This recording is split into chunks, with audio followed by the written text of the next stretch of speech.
Paysack. Here. Nordentoff. Online. Garrity. Present. Riley. Here. All present. Sula's present. And Sula. Okay. Sorry, Sula. All right, we'll do the Pledge of Allegiance. If everyone please rise. I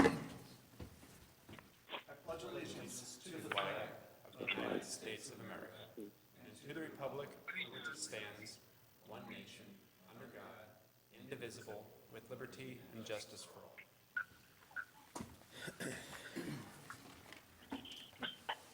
Okay, first, thanks everybody for flexibility, and shout out to the IT staff for figuring a way to get this all together. Before we go to the agenda, I've been instructed to read something here. In accordance with the governor's executive order in response to COVID-19 number 2020-07, in-person attendance requirements under the Open Meeting Act have been suspended and relaxed. Therefore, tonight, certain members of the Plan Commission will be participating remotely, and that will be reflected in the minutes. Do they still get the $35? Yes. Half of that. Also, the petitioner for an agenda item will be participating remotely, which will be noted for the record once we reach that agenda item.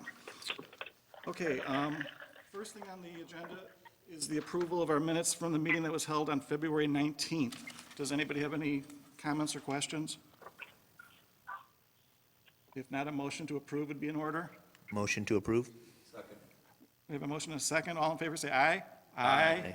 Opposed? Aye. Opposed? None. Okay. Mr. Well, yes, Sula, can you indicate who's making the motion and the second? sure. The motion was by Josh and the second was by Brian. Okay, thank you. Next item is the approval of the minutes from March 4th. Does anybody have any questions or comments? If not, a motion to approve would be in order. Motion to approve? David, Yes. we had the staff amendment to those Yes. minutes. There was a staff amendment to that item for the March 4th minutes. And Tracy, do you remember, can you say what that was? So for the March 4th minutes, the set that you guys have has Dr. Thunder reflected as Mr. Thunder. We've corrected that, so we just wanted to reflect that the minutes have been corrected. The minutes have been corrected to indicate Dr. Thunder instead of Mr. Thunder. Where was that? Correct. There were about 4 times throughout the minutes where it referred to him as Mr. Thunder. Okay, because I see It it. wasn't all the time. Okay. Okay. Yeah, because I'm looking at page 3 and 4 and it says doctor. Okay, but, No, it was hit and miss. okay. We have a motion to approve? Motion to approve. By Mr. Paff, second by Mr. Second. Paysack. All in favor, say aye. Aye. Motion carries. Okay, the next item on the agenda is a public hearing for a special use permit for Anthony Vaccarello, I hope I said that right, on behalf of BTE Motors, located at 5710 Displays Should be Place. 4710. Oh, okay. 4710 and The reason I hesitated is 5710. it says 5710 to 5710, but, okay, so 4710 through 5710. 4710. But down in the body, it says it correctly. It's not thunder, that's the custodial staff rolling a cart down the hallway. Tracy, are you doing staff report on this one? David can take care of that one. David, okay. So Mr. Anthony Vaccarello, on behalf of BTE Motors, is requesting a special use permit to allow the establishment of the operation of a vehicle sales, rental, and service facility with outside storage on property located at 4710 to 5710 Des Plaines Court. The subject property is zoned C2, Community Commercial, and is located at the northeast corner of Illinois Route 120 and Illinois Route 21. Thank you, Dave. Gretchen, would you like to swear in the petitioner, please? Sure. Can you raise your right hand? Do you promise to tell the truth, the whole truth, and nothing but the truth? I do. Okay, thank you. At this time, I'll turn the floor over to Mr. Vaccarello, if you'd like to walk us through your proposal. Absolutely. Thank you very much for, I feel honored to be on this, and everyone pulled us together to have this meeting. So thank you very much for all coming together during these times. What we're trying to accomplish here at the 5710 Displays Court is to expand our bus dealership. We have the bus dealership that we're looking to put into Gurnee. We've been at this property now for 15 months. We have checked out the property, and we're looking to expand it by installing a 11,000 square foot parking lot on the side of the east of the property, and we're looking to house motor coaches on the property, which will be on display for sale.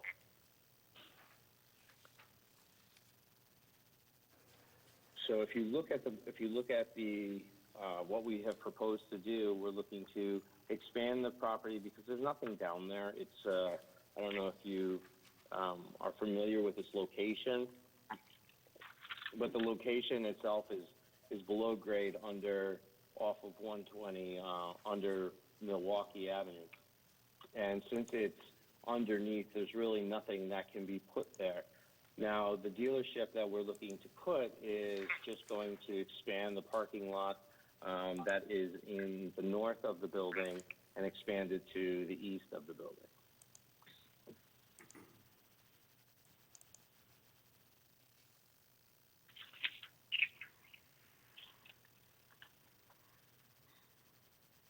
And one of the other things that we did want to discuss was the ability to park the buses there. We wanted to take this moment to apologize to the zoning board. We were under the impression that we could have buses parked there even though we weren't displaying as an active dealership for the last 15 months.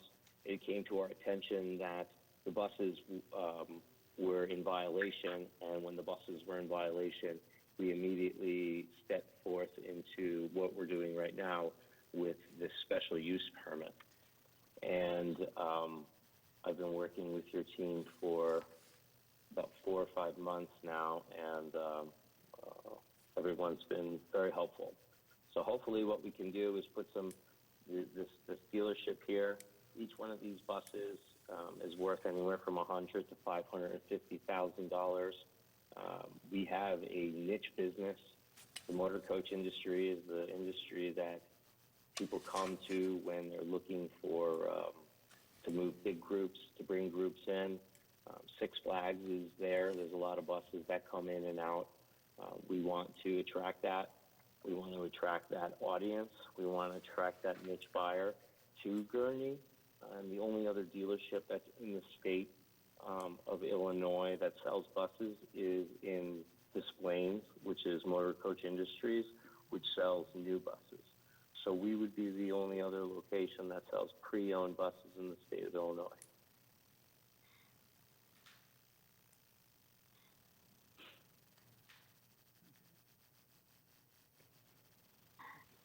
Are there any questions from members of the commission? I'll start with the remote people first. Tim, did you have any questions? I just want to make sure, this is Tim Garrity. I'm taking a look online here, or I took a look online at Google Maps. This is the former Tent Masters location, correct? That's correct, yes. Okay. So if you're looking on Google Maps and you're looking at it from above, it's to the right side. There was this open lot, which is listed as 4710 Des Plaines Court, and those two lots were separated, even though that lot has always been together. So I think part of this zoning was to connect these two, as well as to approve the parking facility. And currently this lot that you're looking to have the parking lot in is currently grass, correct? 100% grass, yes. Okay. All right. No further questions, Commissioner Sula. Thanks, Tim. Laura, did you have any Or questions? Chairman Sulin. Thank you. Laura, did you have any questions? No, I just wanted the confirmation that it was grass, and he did. Okay. Dave? Yes, thank you. I do have a few questions. I'd like to just get some clarity on, if I understand my packet correctly, the items that are included in here have some sketches of the designated spots in what appears to be 4 different parking zones. So I'd like to start with the one that would be the new one designated to the east. It shows 5 designated bus and/or potentially truck spots, but I haven't heard anybody talk about trucks. So in lieu of buses, can you describe what else might be there? Because you categorized it as trucks. Can you give us a better idea what we might be dealing with in that spot? Yeah, so I'm not talking semi-trucks, I'm talking, they're the truck chassis with the truck front, with the mini buses on the back. So they end up having like a truck front of the vehicle, and then the cabin, the fuselage, looks more like a motor coach. So where a traditional motor coach is what's on the property would be like a Greyhound bus, these would be a little bit smaller, and I mark those as trucks/buses.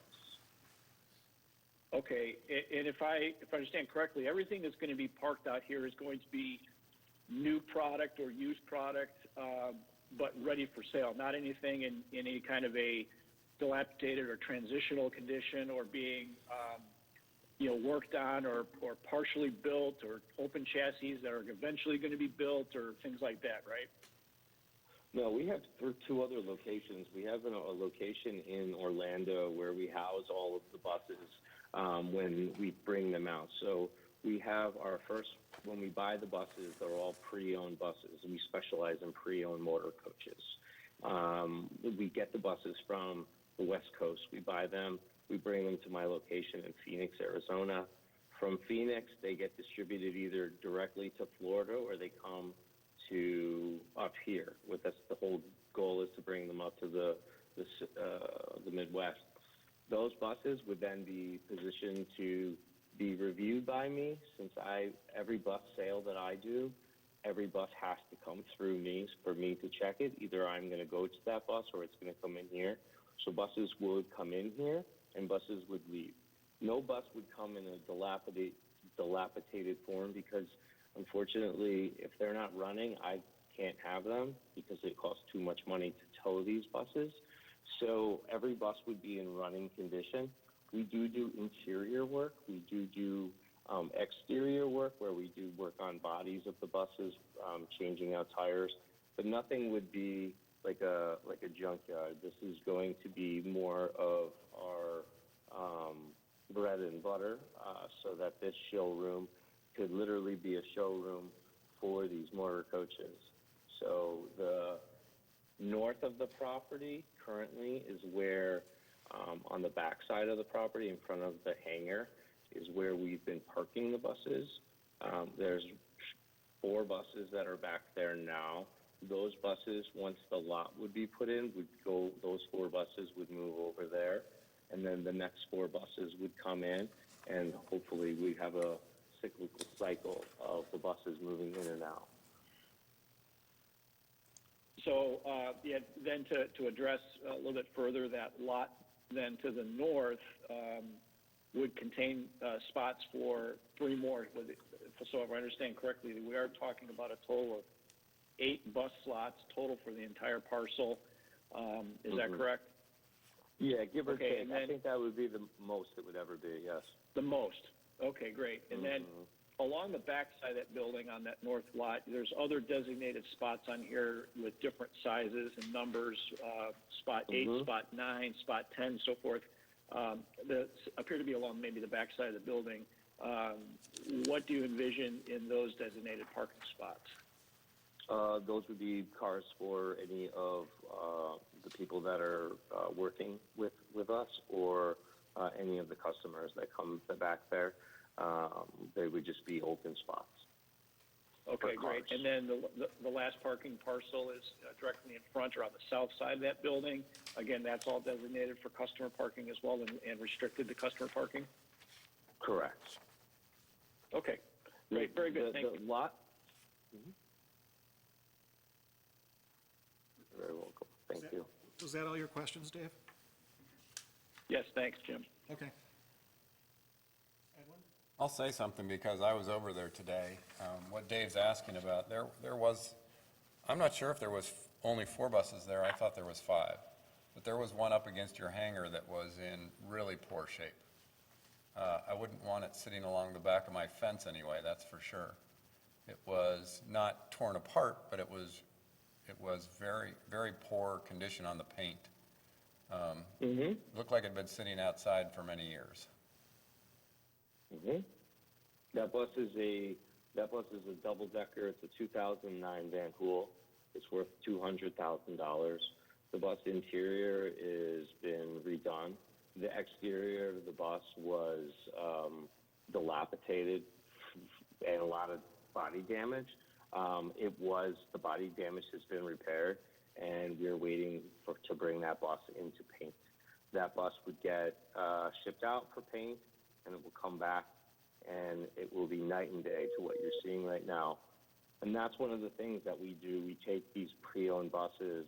This is what makes us different, is we take these pre-owned buses from the West Coast, and we fix them, we service them, we bring them back to life, or we take them and we sell them correctly.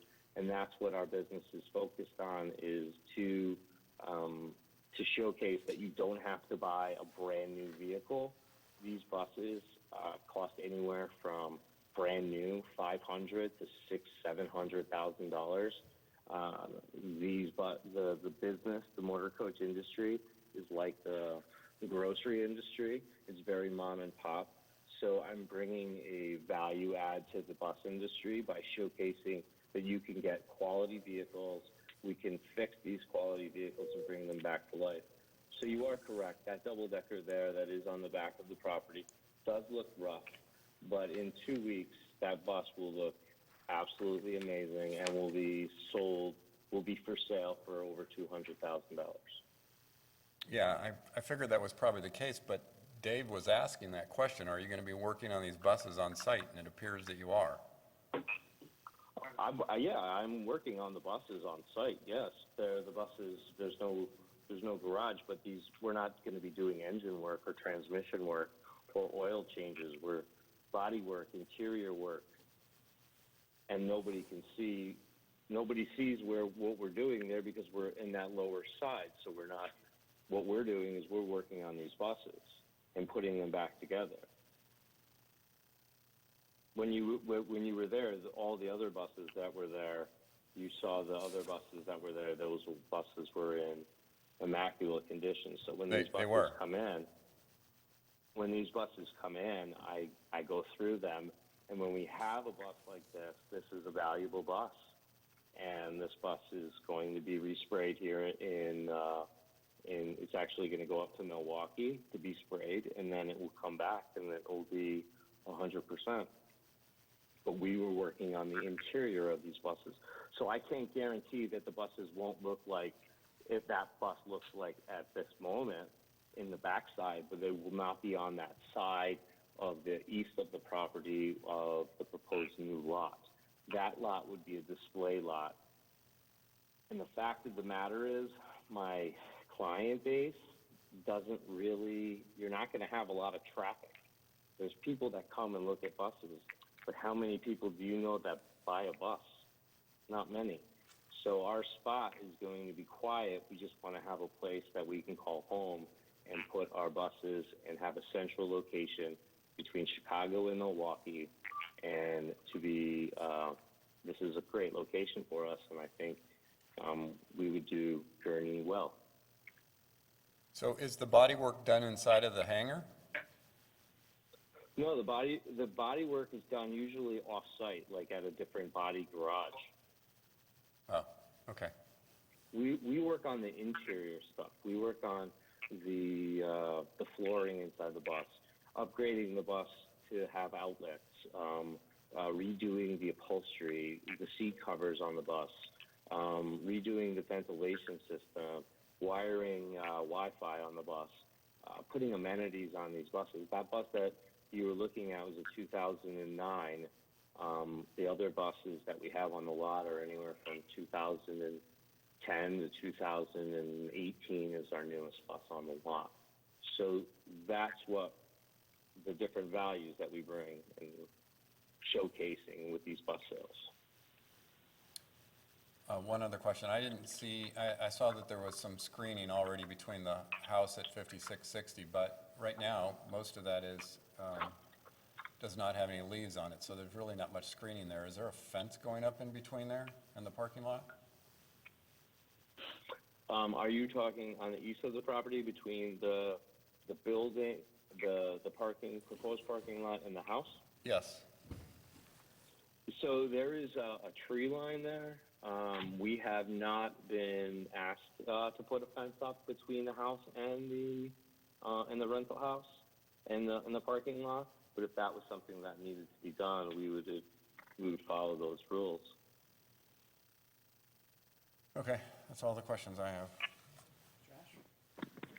Yeah, hi, Josh Pasak here.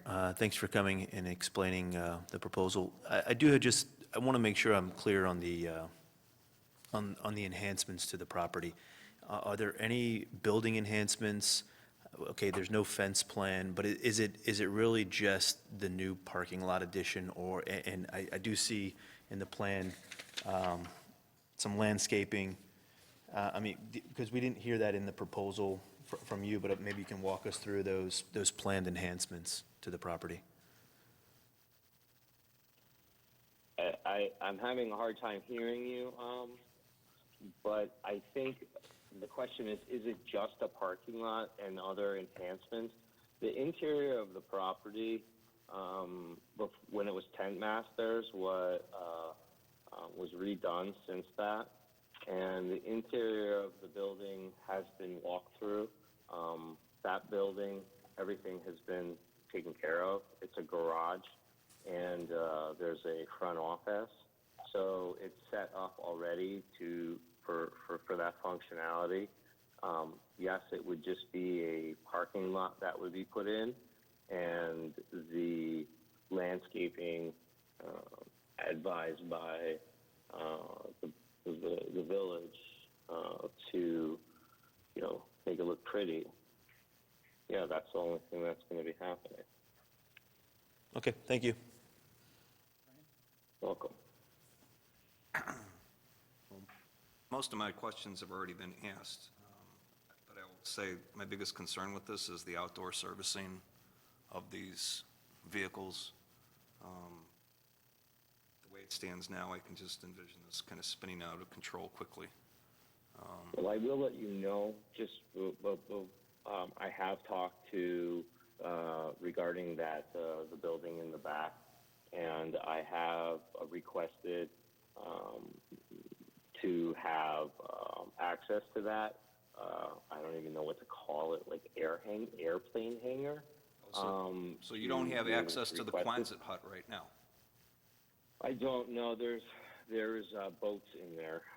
They're not mine. They're somebody else's. I have requested to have that piece of the property, and that's one of the things that I'm working with the owners with.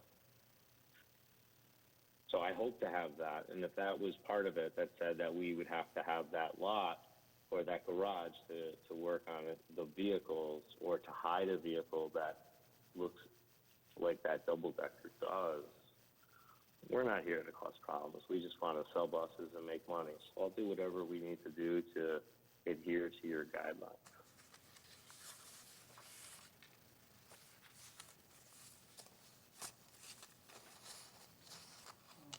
All my questions have been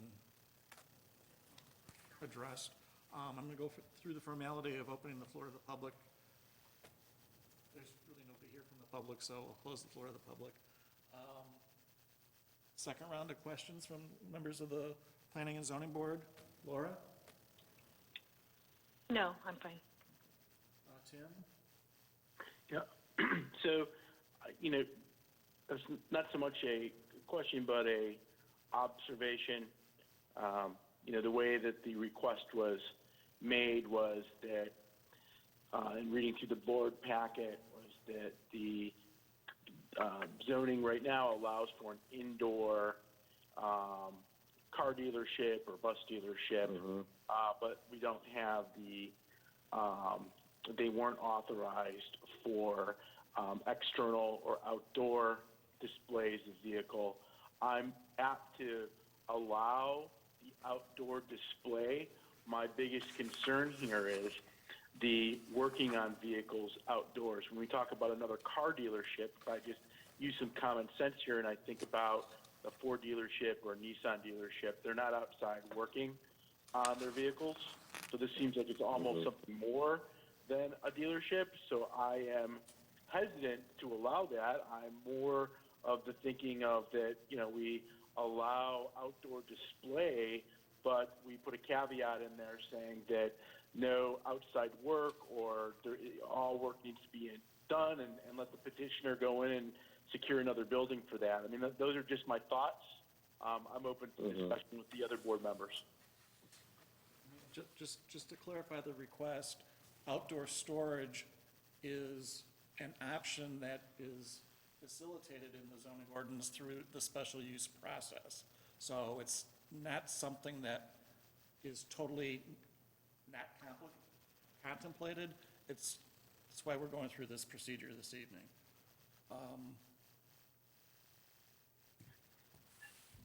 Yeah, Josh? One more question. Has there been any complaints from the neighbors about the buses that have already been there for 15 months? We have not fielded any complaints to my knowledge. And I assume the normal property notices went out, and Correct. did we get any flashback? No feedback from the neighbors or the adjoining properties, no. Let me go to Dave first. Dave, did you have anything? No, I'm okay. Thank you, Jim. Josh? Well, I just wanted to kind of go back to what Tim just said, which is about, having the car dealership and storage and service. But if I look at every single car dealership, they have an element of service to it, right? But it's done inside. And I think that is a good point. But I don't think that we're. Josh, can I ask you to just speak clearer or speak into the microphone more? I'm just trying to You're looking at see me for and you need to future.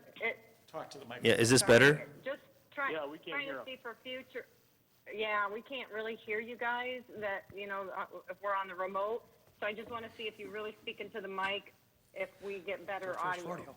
Okay, I'm just trying to talk about what Tim said, which is, I think the petitioner is requesting special use for his car dealership, but every car dealership has an element of service. And I think we're not here to deliberate what that business looks like, but how the land is used.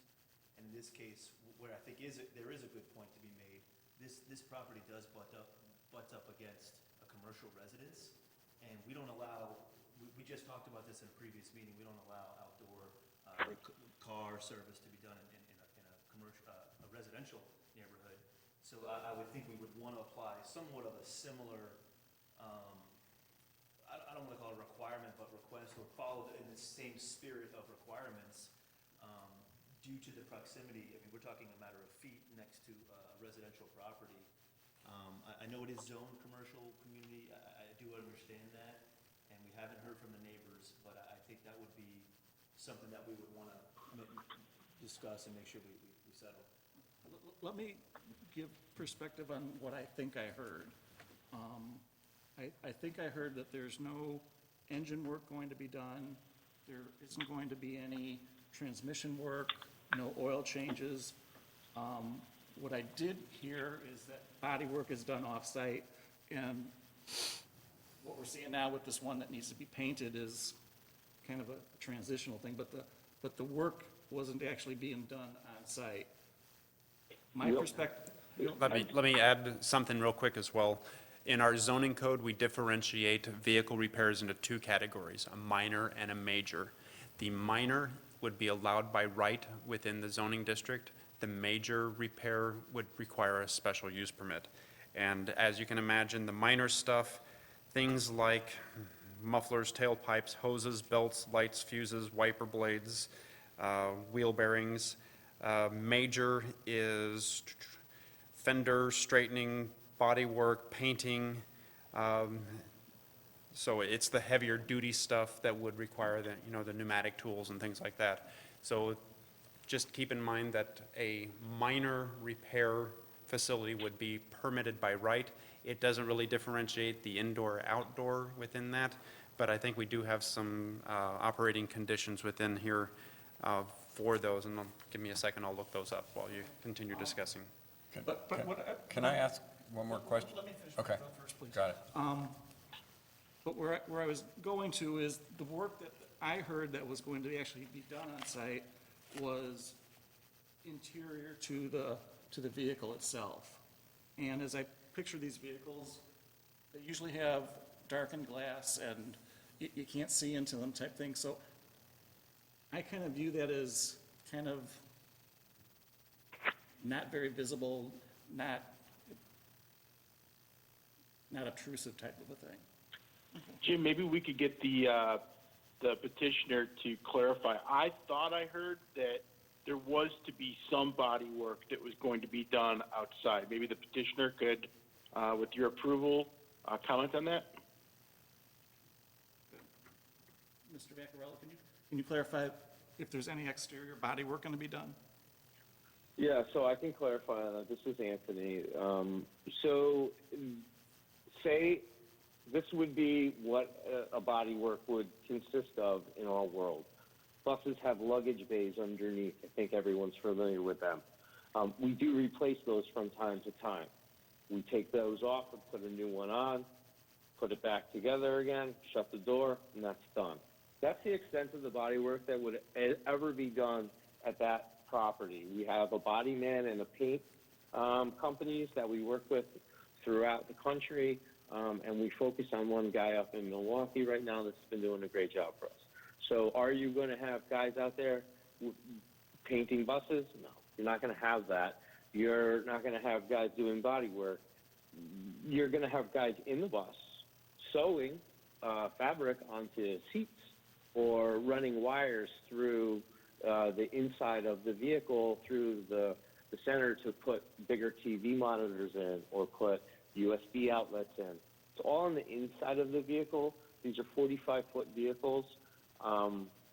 You can't see into these buses. No one knows that. No one really even knows that they're there.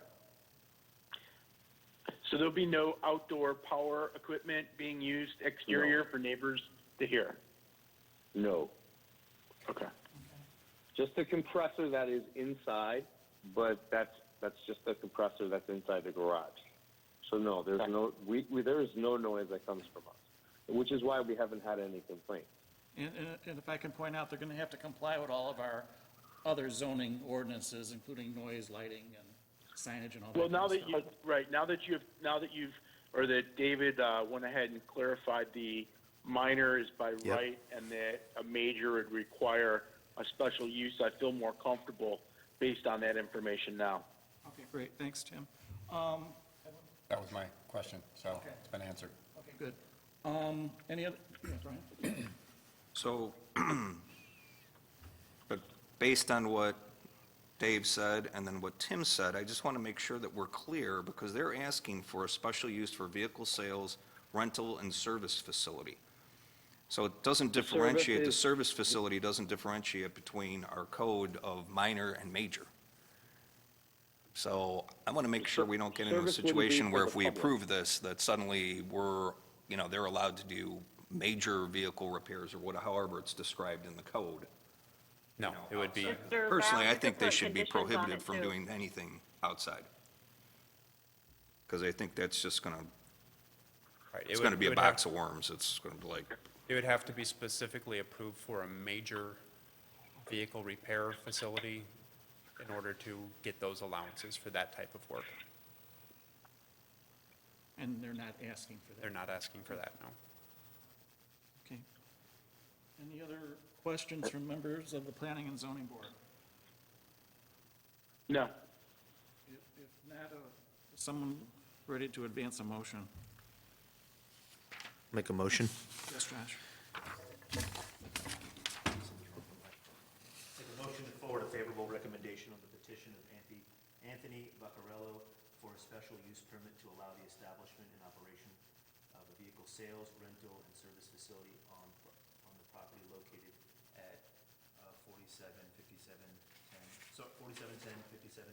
Des Plaines Place, in substantial accordance with the plans provided by the Planning and Zoning Board on March 18, 2020. And I would ask that you add with outdoor storage. With outdoor storage and display. With outdoor storage and display. I'll second. Was that you, Tim? Yes. Okay, so we have a motion by Mr. Pasak, second by Mr. Garrity. Any discussion? Roll call, please. Paff. Aye. Bow. Nay. Pashak. Aye. Nordentoff. Aye. Riley. Aye. Garrity. Aye. Sula. Aye. Motion carries 6-1. Thank you, Mr. Vaccarello. As you probably know, we are a recommending body to the village board, and Tracy or Clara will let you know when the village board will be taking up on this matter. Thank you. Perfect. Good. Thank you so much. Thank you. All right, next item on the agenda is a public hearing. Just so, sorry, a little tongue-tied. The next two items on the agenda are both village-initiated, so Dave's going to be actually presenting to these matters for our discussion. First one is a public hearing for a zoning map amendment for Jose and Catherine Hernandez, 35374 Juniper. Dave? Jose and Catherine Hernandez are requesting a zoning map amendment to rezone property at 35374 Juniper Street from R1 Residential in unincorporated Lake County to R2 Single Family Residential in the Village of Gurnee. The application is for an existing single-family home being annexed into the village. Like I said, this is a village-initiated project to bring in some of the donut holes that exist in our current municipal boundaries. So, and there's no changes contemplated? No changes contemplated in the utilization of the property. The property conforms to the R2 zoning district. So nothing, it will be completely oblivious other than a change to the address numbers to the homes. But beyond that, that will be the only visible differentiation for the property. Okay, thanks, Dave. Does anybody have any questions? I'm going to go through the formality of opening the floor of the public, close the floor of the public. Any discussion? If not, is someone ready to advance a motion? Josh? I'll make a motion to forward a favorable recommendation on the petition of Jose and Catherine Hernandez for a zoning map amendment to rezone 35374 Juniper Street from R1 Residential in unincorporated Lake County to R2 Single Family Residential in the Village of Gurnee. Second. Motion by Mr. Pasak, second by Mr. Bow. Any discussion? Roll call, please. Paff. Aye. Bow. Aye. Pashak. Aye. Nordentoff. Aye. Riley. Aye. Garrity. Aye. Sula. Aye, motion carries. Next item on the agenda is a zoning map amendment for Tomas Boba, 35373 Spruce Street. Dave? Okay. Very similar to the first one, Thomas Boba is requesting a zoning map amendment to rezone property at 35373 Spruce Street from R1 Residential in unincorporated Lake County to R2 Single Family Residential in the Village of Gurnee. This property backs up and abuts the previous one that we just rezoned. It's not noted with a number on this one for some reason in our GIS system, but it's this parcel right here. And same standards apply, it's a village-initiated project to try to bring in some of the unincorporated parcels in donut holes in the middle of the village. Thank you. Anybody have any questions? Formality of opening and closing the floor to the public. Is anybody willing to advance a motion?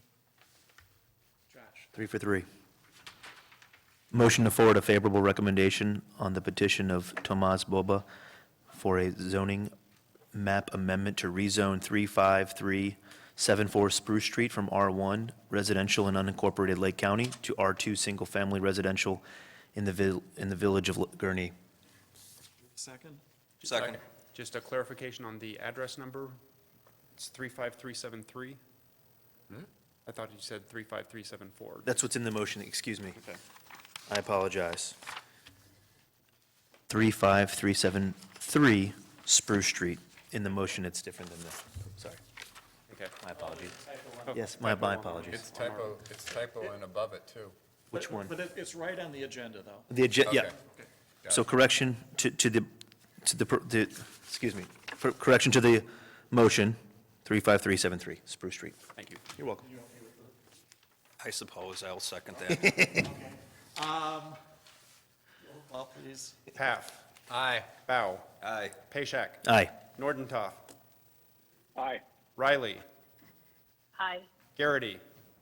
Aye. Sula. Aye, motion carries. Next meeting is scheduled for April 1st, and I understand there's at least two We have a couple of items on the agenda already, yes. public hearings that are noticed.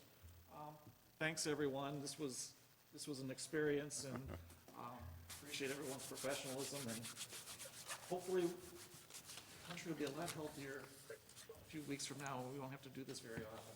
This was our first rodeo like this. Yeah. There's no one here for public Might be, comment, it might so- be like this for 18 months. Oh, don't say Thanks a that. lot, Tim. We have a motion to adjourn. So moved. Second. Second, all in favor, say aye. Aye. Motion carries. Thanks, everyone.